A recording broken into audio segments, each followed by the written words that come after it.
Bem-vindo ao canal da Clínica Facton. Hoje falaremos de um tema muito comum e pouco percebido por algumas pacientes e alguns médicos, chamando um especialista para falar de endometriose, que é um dos maiores especialistas hoje do Brasil e do mundo, que é o professor Dr. Maurício Abrão. Ele é professor associado da USP, da Obstetrícia e Ginecologia, ele é gestor do Serviço de Ginecologia Avançada da Beneficência Portuguesa, ele será o futuro presidente da Sociedade Americana da Cirurgia Ginecológica, que é a AGL, e ele é diretor clínico da Medicina da Mulher. Então, bem-vindo, Maurício, obrigado por você atender o nosso convite. E eu acho que é um tema bastante importante, né, do dia a dia do ginecologista, até do cirurgião. Então, nós vamos falar da endometriose simples, né, que isso existe, e endometriose profunda. Então, obrigado por você ter vindo, viu? Obrigado, Nelson. Prazer em estar aqui com você. Joia. Vamos começar já para esquentar? Então, o que é endometriose e se ela pode atingir outros órgãos, Maurício? O endométrio, Nelson, é um tecido que reveste a cavidade do útero. Então, o útero tem a forma de uma pera invertida. O endométrio é um tecido que se renova mensalmente para receber um embrião. E quando a mulher não engravida, esse endométrio descama junto com o sangue. Então, a menstruação nada mais do que o sangue com fragmentozinhos de tecido que é o endométrio. Quando esse endométrio se implanta fora do útero, ele chama endometriose, que é uma situação extremamente frequente.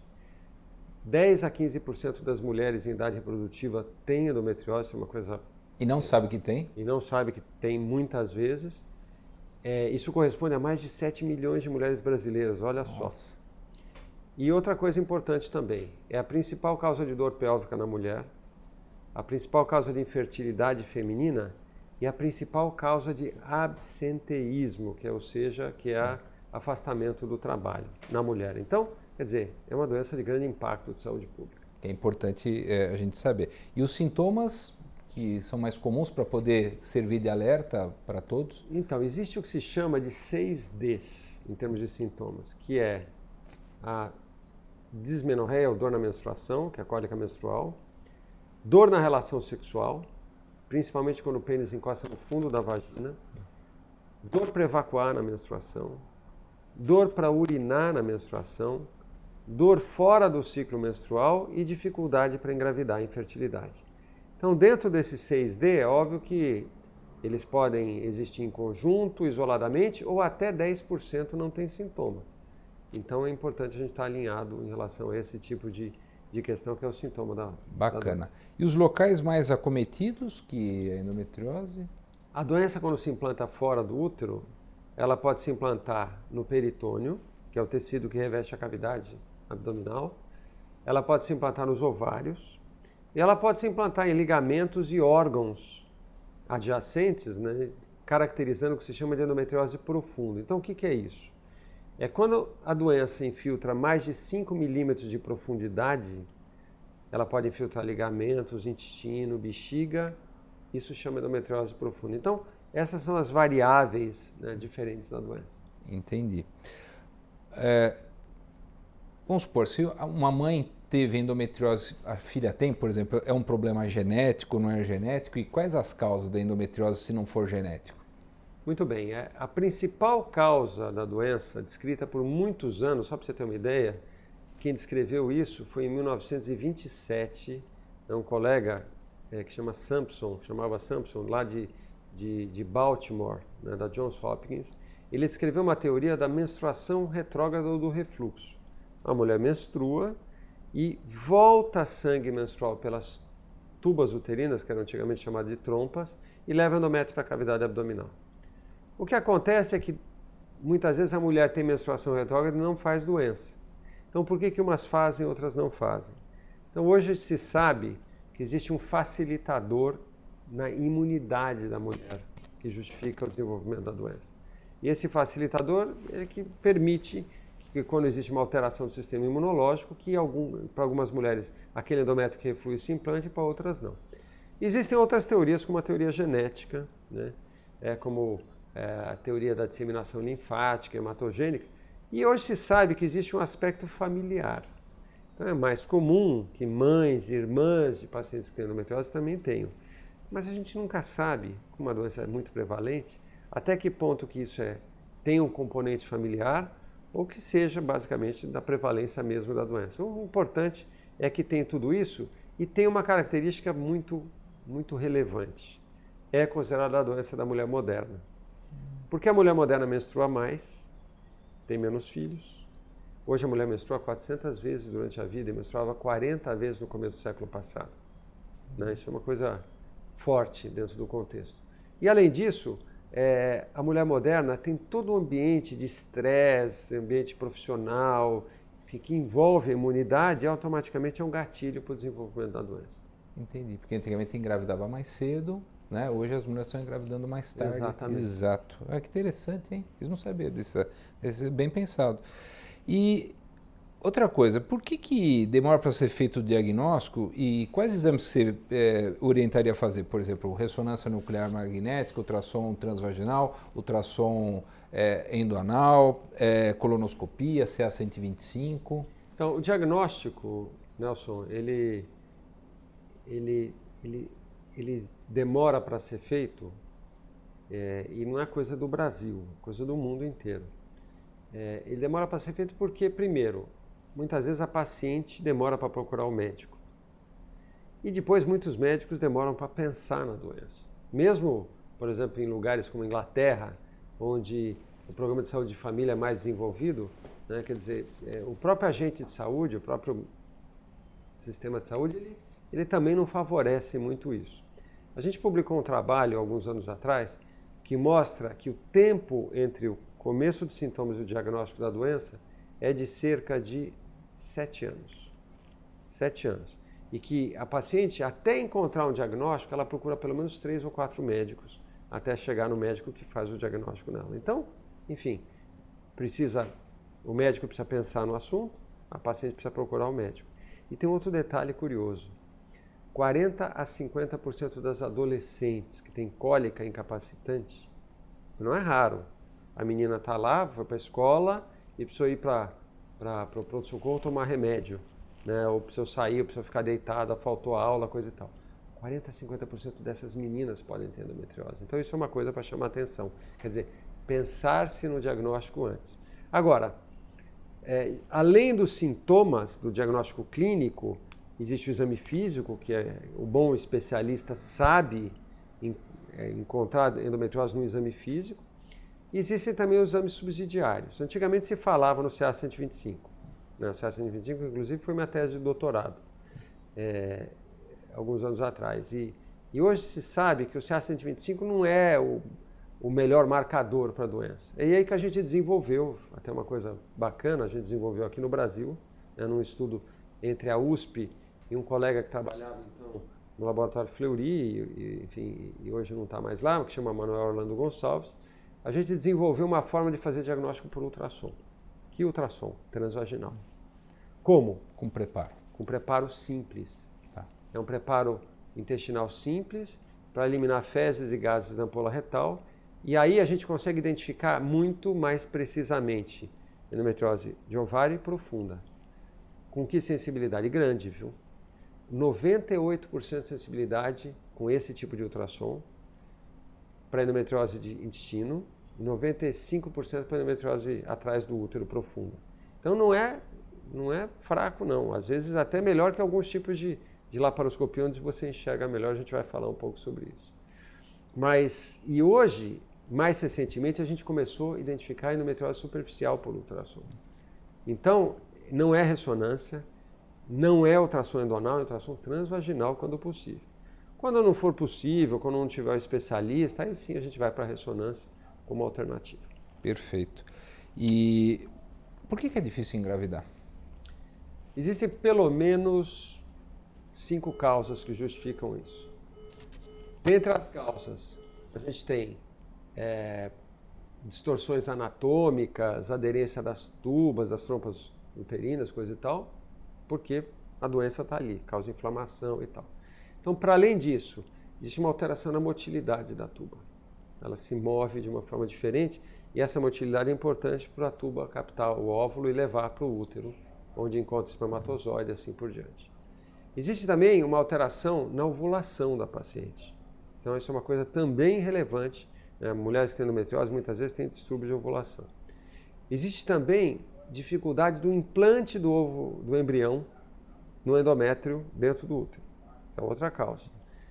E por fim, se com tudo isso a mulher engravida, ela tem mais problema durante a gravidez. Ela aborta mais e tem mais problemas de segundo e terceiro trimestre da gravidez, mais sangramento, enfim. Então, é uma coisa que envolve... É complexo, né? E aí eu vou te fazer uma pergunta que é até interessante, porque tem que aproveitar quem tem essa expertise, porque a gente considera uma doença benigna, mas tem casos que podem levar a câncer, né? Então, ela é tratada como um câncer, porque você tem até trabalhos publicados sobre linfáticos comprometidos com endométrio e tudo mais. Ela é uma doença benigna, não é? Ela deve ser tratada como algo maligno? O que você me fala disso? Então, a endometriose é uma doença benigna. Quem tem endometriose tem uma chance um pouco maior de ter alguns tipos de câncer, como câncer de ovário, enfim, em alguns tipos histológicos. Não é uma coisa para gerar alarde, mas é uma coisa para gerar atenção, né? Porque também não é tão relevante assim. Mas também quem tem endometriose e tem câncer de ovário, por exemplo, ela tem o câncer de baixo grau.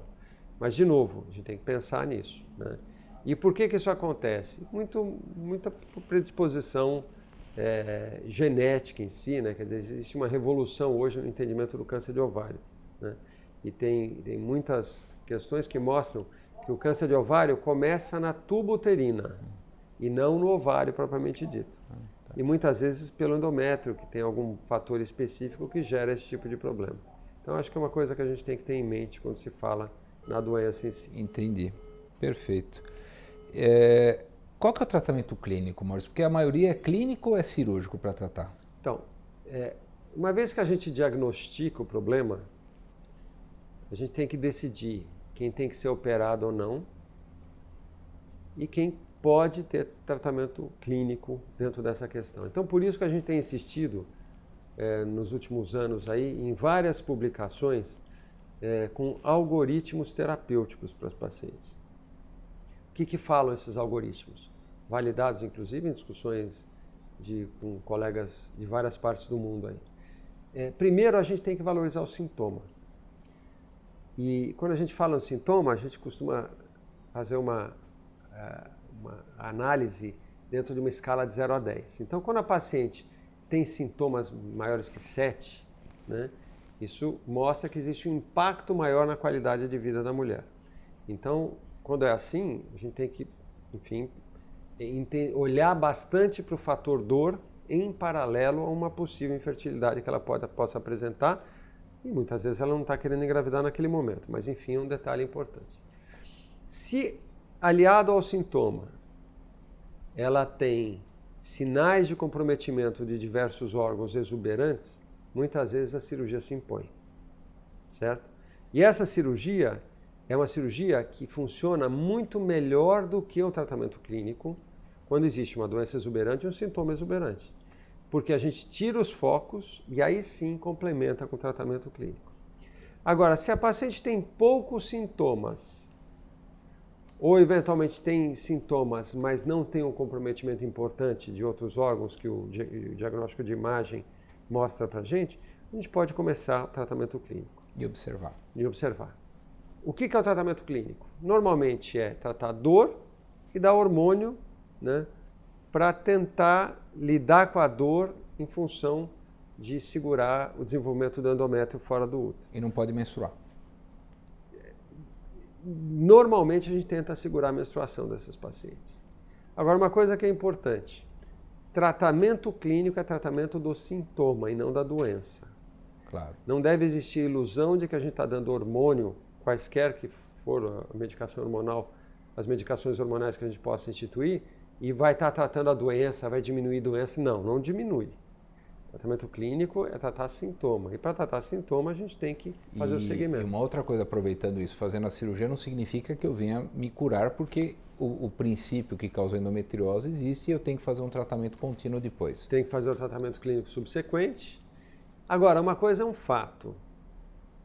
Uma endometriose bem diagnosticada por especialistas, tanto o ginecologista especialista na endometriose, quanto o radiologista que faz o exame correto, o imagenologista que faz o exame correto para isso, e bem tratada, ela tem chances de novas cirurgias, novas intervenções muito menores. Perfeito. Eu costumo dizer para minha paciente que depois de um diagnóstico completo, uma definição estratégica correta, uma indicação cirúrgica, ela vai ter menos de 10% de chance de ser reoperada. Isso é um detalhe. Ótimo. Porque, agora, tem muita gente que fala em 40%, 50%, é porque muitas vezes a doença não é conduzida por especialistas, né? E isso faz com que, às vezes, você trate só a ponta do iceberg e deixe a doença para trás, aí a doença fica, ela tem que ser operada de novo e fala que a doença voltou e, na verdade, a doença ficou. É a diferença do que se chama de recidiva e persistência. Perfeito, é isso. É isso que eu queria, você respondeu o que eu queria. E o que é endometriose profunda intestinal, Maurício? Então, endometriose profunda, que nem eu falei no começo, é quando o implante ele tem mais de 5 milímetros de profundidade. Ele pode ocorrer em bexiga, intestino, ligamentos, apêndice, diafragma, né? Isso pode acontecer. Uma das preocupações grandes que existem aí é quando ela compromete o intestino.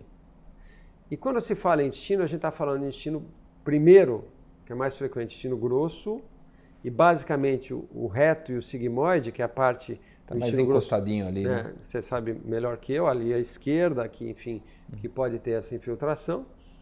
E aí sim a gente tem que ter estratégia para tratar clínica ou cirurgicamente, né, na dependência de cada caso.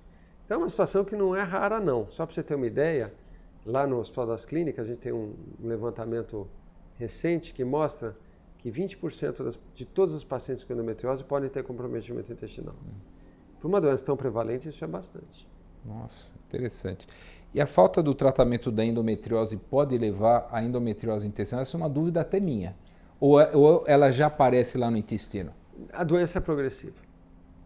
Ela começa no peritônio, vai indo, se não tratado. Vai indo, normalmente ela vai. Ótimo. Existe muitas vezes uma aderência do ovário no ligamento largo, no intestino, no reto, e aí ela acaba se ela vai penetrando e vai fazendo isso. Por isso que a gente tem que ter uma visão, uma definição clara de como tratar a paciente. Quais os sintomas da endometriose intestinal? É diferente da outra ou não? Ou aparece mais alguma coisa? Normalmente não são tão diferentes porque elas vêm juntas, Sim. né?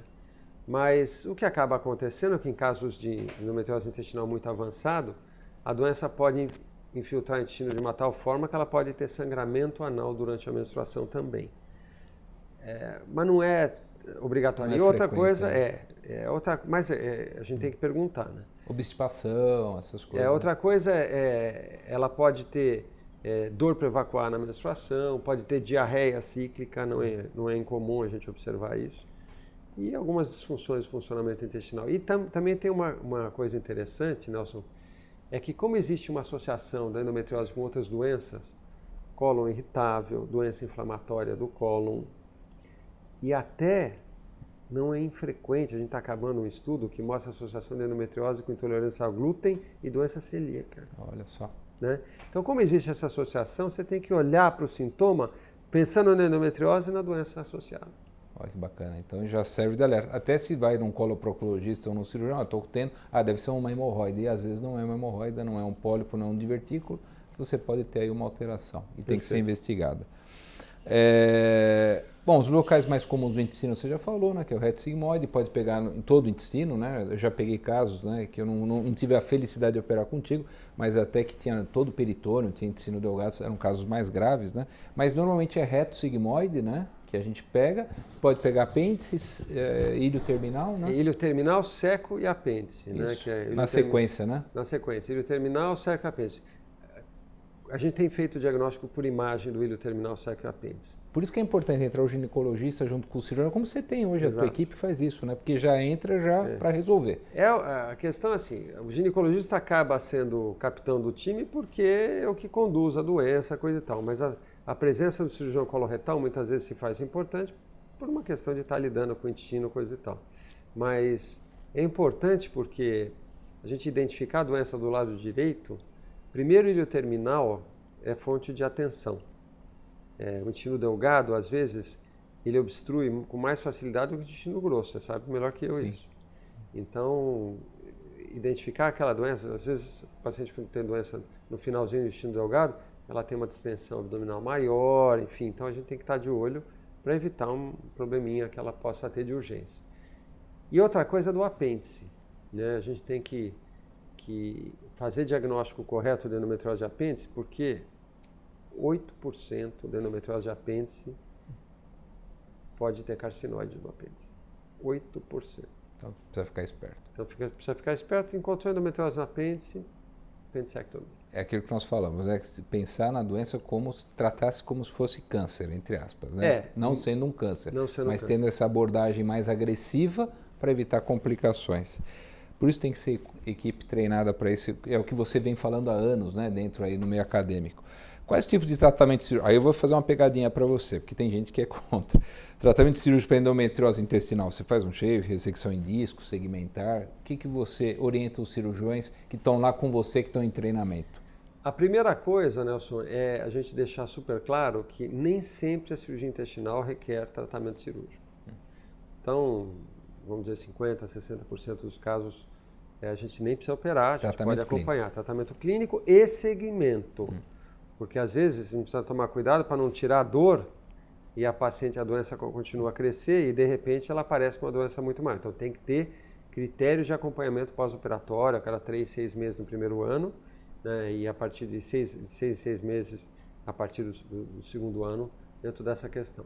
Mas se a paciente tem sintoma e tem uma doença importante, a gente vai olhar como critérios o tamanho da doença visto, o tamanho da lesão visto por ultrassom, a distância entre a lesão e a borda anal, que é importante para saber a que altura do intestino que está a lesão. Terceiro, a camada mais profunda comprometida, lembrando que tem serosa, muscular, submucosa e mucosa, né? Se é muscular externa, interna, quer dizer, para a gente ter uma ideia, né, de se dá para fazer uma técnica mais conservadora ou não. E, eventualmente, a circunferência comprometida, né, que é um fator a mais, mas não é o fator mais preciso em relação a isso. E o número de lesões também, que acaba sendo importante. Então, esse é um trabalho que a gente publicou em 2009, na Human Reproduction, que é uma revista europeia muito respeitada, e é onde a gente mostrou que com esses critérios, né, o ultrassom pode enxergar isso. E quando a gente tem essa informação, o que a gente vai fazer? Lesão única, com menos de 2 centímetros e mais superficial, dá para fazer o shaving. O que é o shaving? Só tirar a lesão. Lembrando que shaving em inglês é barbear. Barbear. Só raspagem, é uma raspagem. Raspagemzinha, a gente usa normalmente um instrumento bom por laparoscopia para fazer isso. E a gente acaba dando uma suturinha de reforço para evitar complicações em relação a isso, para garantir. Quando a lesão é um pouco mais profunda, mas ainda única e menor que 3 centímetros, a gente faz um disco.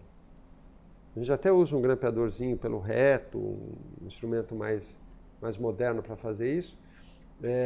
E esse disco significa que a gente tira a lesão e o próprio grampeador fecha, né? E para evitar esse tipo de qualquer complicação, é um procedimento bem seguro em relação a isso. Que é ressecção em disco. Que é ressecção em disco. Quando for maior que 3 centímetros, a gente faz ressecção, ou múltiplas lesões, faz ressecção do segmento. Então, a gente tende a fazer, tende a prever o que vai ser feito antes da cirurgia. Perfeito, a explicação ótima. Agora, para terminar, Maurício, são cirurgias desafiadoras, porque normalmente são jovens que estão recém-casadas, estão querendo engravidar. E tem casos, por exemplo, que a gente pega endometriose muito baixa, profunda, ali perto da linha pectine e tudo mais. São casos difíceis. Que quando eu já tive casos assim, que me convidaram até para participar da cirurgia, e graças a Deus tiveram resultados excelentes, mas o que você faz num caso? Até onde é o seu limite para tratar uma endometriose profunda invasiva? O limite, na Essa verdade... é uma dúvida minha, agora de cirurgião, perguntando para o super especialista. Então, isso, por trás dessa pergunta, tem uma prerrogativa básica. Tratamento de doenças como essa é tratamento por especialistas. Quer dizer, o sujeito não pode ser um ginecologista geral, não pode ser um cirurgião geral que não tem treinamento para isso. Porque se não tiver treinamento, a chance de complicação é maior.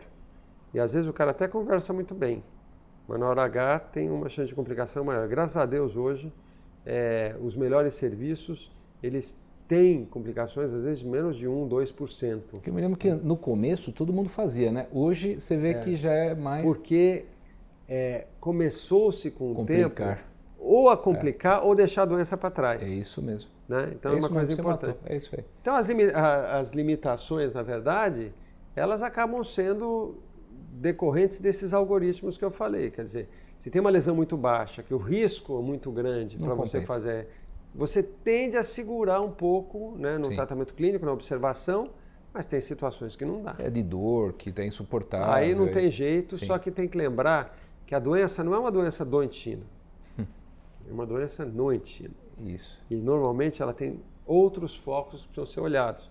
Hoje uma das coisas que a gente tem olhado muito e tratado muito é a doença que está perto do nervo ciático, né, do plexo hipogástrico, né? Tem que valorizar as lombalgias, tem que valorizar a dor no ombro, porque ela pode estar no diafragma. Então, tudo isso é relevante, né? Lembrando que mesmo o tratamento cirúrgico tem que ser sempre laparoscópico. Tratamento por cirurgia aberta é raríssimo a gente fazer hoje. A gente opera pior com cirurgia aberta para endometriose, tá? Isso é uma coisa super importante. E, enfim, a gente tem que buscar todas as ferramentas possíveis. Hoje em dia tem até para esses casos de muito baixo, até da robótica para preservar nervos, né? Lógico que grandes laparoscopistas resolvem bem, mas a robótica ela cria um conforto até maior. A gente tem feito alguns casos, eu acho que é uma minimamente invasiva que traz uma ferramenta a mais, né? É uma possibilidade que a gente tem. Bom, Maurício, eu queria te agradecer. Eu acho que você ter vindo aqui, eu acho que se a gente bobear, a gente vai ficar horas, porque você entende muito do assunto. E assim, quem entende, a conversa vai fluida, né? Vai ficar num papo gostoso. Queria te agradecer de coração de você ter vindo, seu tempo tão corrido. E se você quiser falar mais alguma coisa... Não, acho que é isso, Nelson. Passamos a mensagem para esse espaço. E só lembrando que a endometriose é uma forma de a gente rever o tratamento, a medicina moderna. Porque tratar doenças como a endometriose requerem o conceito de tratar de pessoas e não de órgãos. Perfeito. E se eu tratar só de um órgão, se eu não olhar para o todo, não olhar para o estresse, não olhar para o exercício físico, para a psicoterapia, uma série de questões, a gente vai ser um médico de passagem para essa paciente e não vai resolver o problema dela. Então esse é um conceito, essa é uma mensagem final que eu acho que é importante. Perfeito. Equipe multidisciplinar com gente experiente tratando, porque não é brincadeira essa doença. Perfeito. Obrigado, viu? Obrigado a você.